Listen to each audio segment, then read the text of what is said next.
So, what does it really mean to be a quantitative researcher?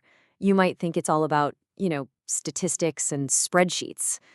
But what if I told you it's something much, much deeper? That it's actually a fundamental worldview, a complete philosophical code for understanding reality itself. So let's just start with that big question aimed right at you. Are you a quantitative researcher? Now, before you answer, stick with me for a minute, because this explainer is going to give you a whole new way to think about that. Okay, let's really dive in, because the answer has less to do with how good you are at math and everything, literally everything, to do with your personal philosophy. We're going to break this down using three core pillars: your ontology, your epistemology, and your axiology. And trust me, these aren't just fancy academic words. They're frameworks we all use to make sense of the world around us. Let's kick things off with the most fundamental pillar of all, ontology. This one gets right to the heart of it all by asking the biggest question there is: what to you is actually real?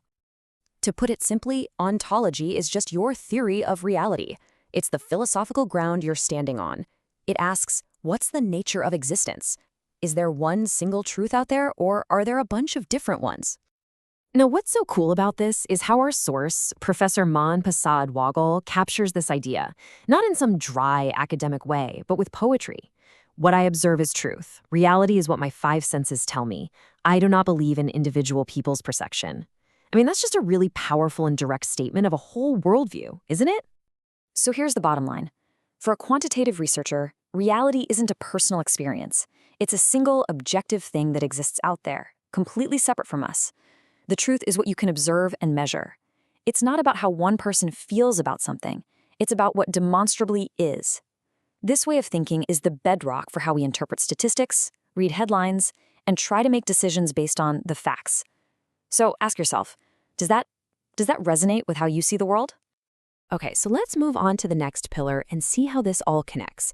If you believe in one single observable reality, then the next logical question is, right, how do we get to know it? And that brings us to pillar number 2, epistemology.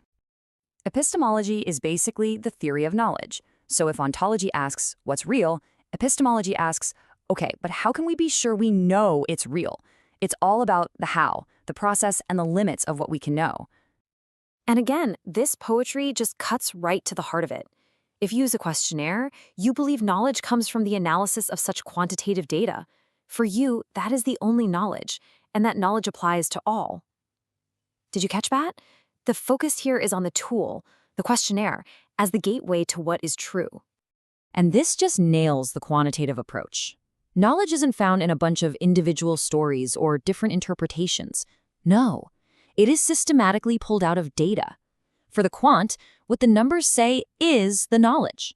And because that data comes from a single, objective reality, the knowledge it creates is seen as universal. It applies to everyone, everywhere. This is exactly why we do these massive studies that end up informing public policy or major business decisions. So, we've got a single reality and a clear way to know it through data. But what about the researcher themselves? The person doing the work. What's their role in all of this? Well, that leads us right to our third and final pillar, axiology. Axiology is all about the role of values. It asks a really important question. How do my own beliefs, my own biases, affect my work? And for the quantitative researcher, the goal is pretty wild. It's to become invisible, to remove that personal impact completely. Source just captures this ideal of being detached perfectly.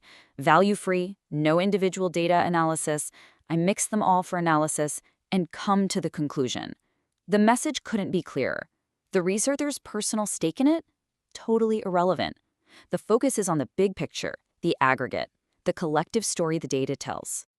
So this axiological stance is really one of pure objectivity. The researcher tries to be a completely neutral observer, almost like a conduit for the data, instead of someone filtering it through their own perspective.